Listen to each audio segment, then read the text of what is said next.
Recently, a major accident occurred at ChangXin Memory Technologies. Also known as CXMT, it is one of China's leading memory chip manufacturers. The incident resulted in a significant blow to the country's semiconductor industry.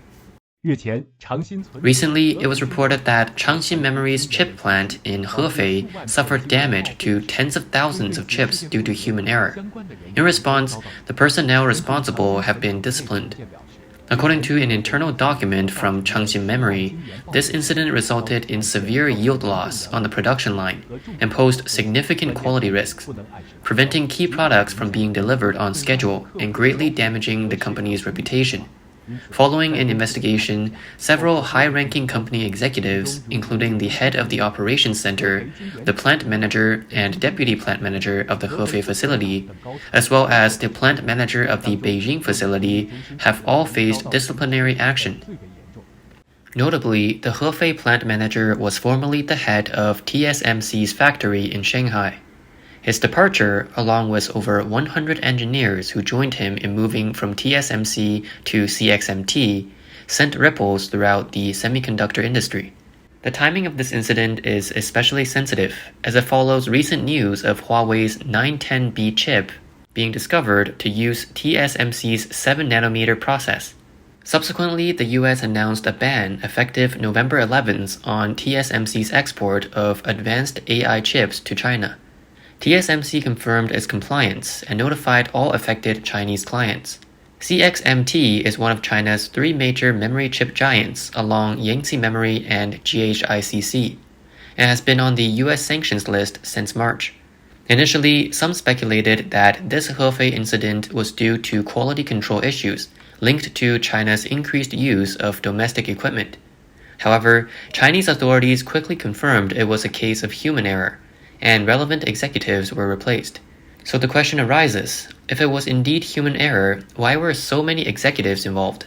With nearly all frontline supervisors implicated, this appears to be a case of collective negligence, rather than a simple individual oversight.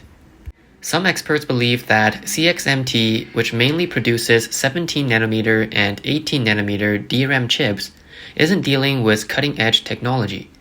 It seems unlikely that multiple high-ranking managers, including former TSMC leaders and plant heads, all made the same mistakes that resulted in massive chip losses. One possibility is that, in its effort to avoid international sanctions, the Chinese government has prioritized the use of domestically produced equipment.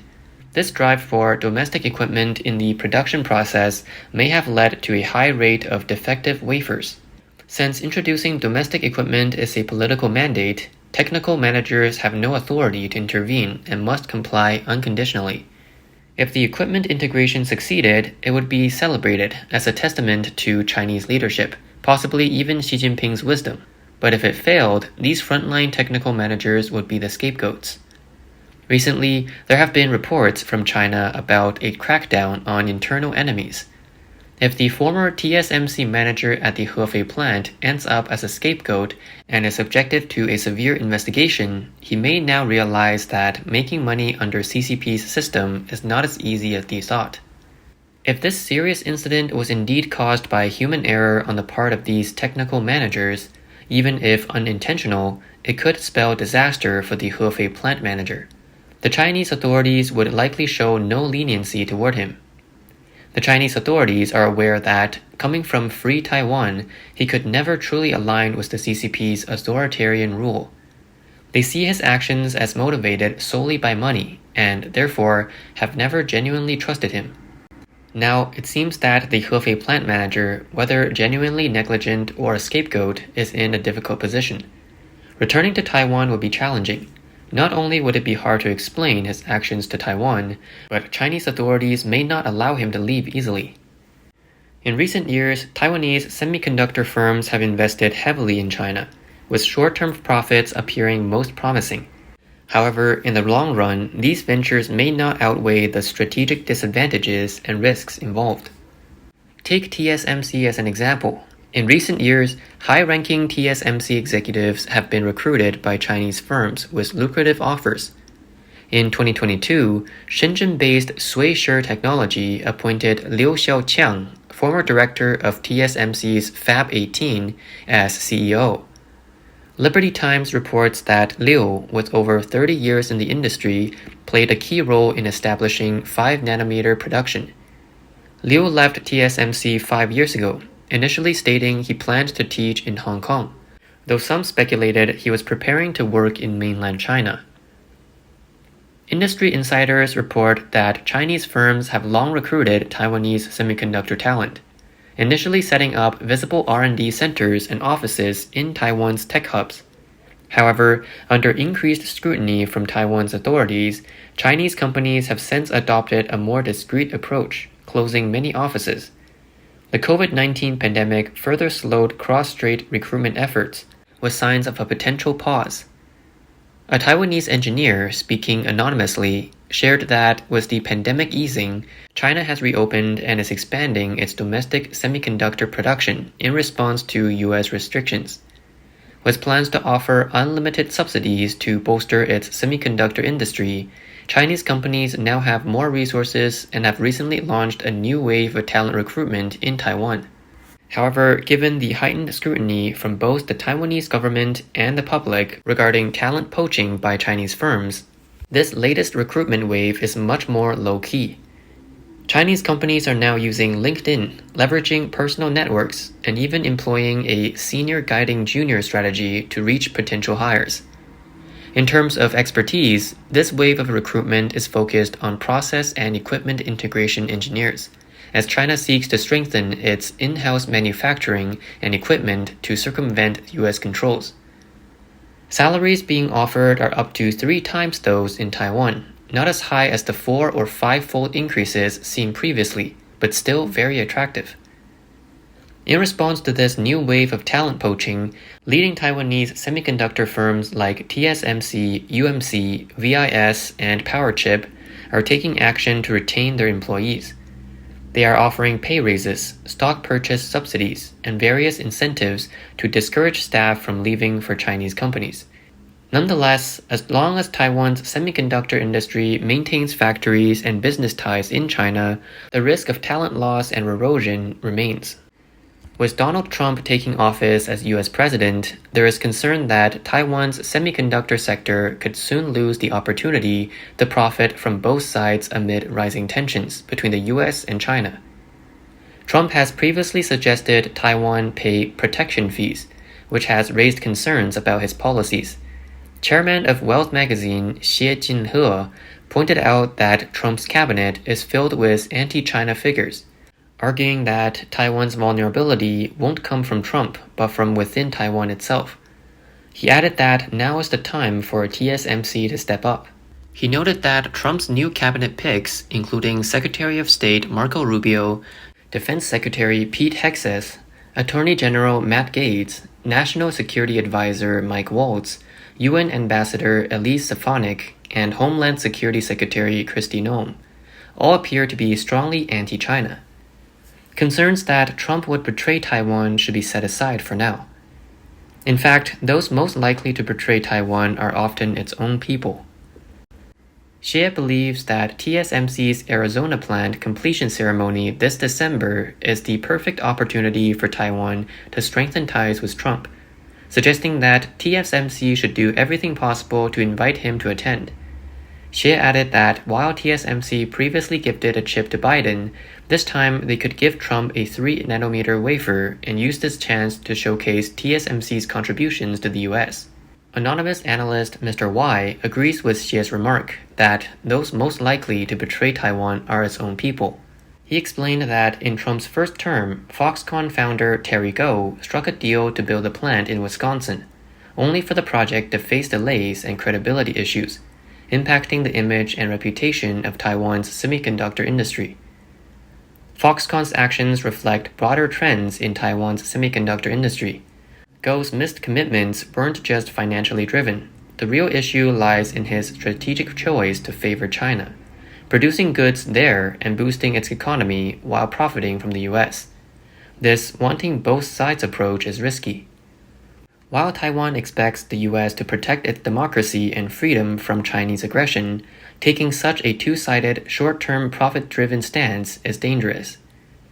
7 years ago, Foxconn responded to Trump's Made in America policy with a $10 billion investment agreement to build a Gen 10.5 display plant in Wisconsin, promising 13,000 jobs. At the 2018 groundbreaking ceremony, Go shared the stage with Trump, who touted the project as the eighth wonder of the world. However, Foxconn delayed the project, eventually renegotiating with the state in 2021 to build an AI server plant instead. During this year's US election, this project became a focal point between Trump and Biden. Now that Trump has won, there's speculation in Taiwan about whether Trump will hold Foxconn accountable. In a recent interview, Trump again suggested that Taiwan has taken over the US semiconductor business, asserting that if protection is needed, Taiwan should pay for it. This statement has sparked discussion, especially as reports indicate that Taiwan Semiconductor Manufacturing Company's first semiconductor plant in Arizona will hold a pre-opening ceremony in early December, with Trump rumored to be invited. Senior media analyst Huang Yangming commented that if Trump attends, it could be a strategic opportunity for Taiwan. Huang noted a key point highlighted in The Economist. When dealing with Trump, it's essential to ask, what can you do for Trump, rather than the other way around. The report contrasted Trump's interactions with French President Emmanuel Macron and former Japanese Prime Minister Shinzo Abe. Macron took Trump to a steak dinner and to see the Eiffel Tower, while Abe presented Trump with an American map showing Japanese investments and job creation over the past year. This comparison reflects Trump's preferences.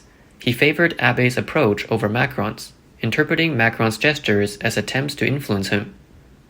Huang believes that understanding Trump's needs is crucial, adding that if a country wants Trump to value them, they must make themselves important in his eyes.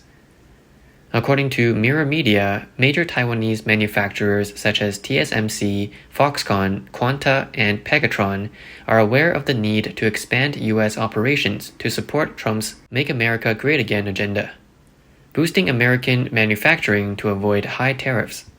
A senior tech executive disclosed that, as the main customers and profits for Taiwanese companies are in the U.S., Trump's potential return to the White House would likely intensify U.S.-China trade tensions.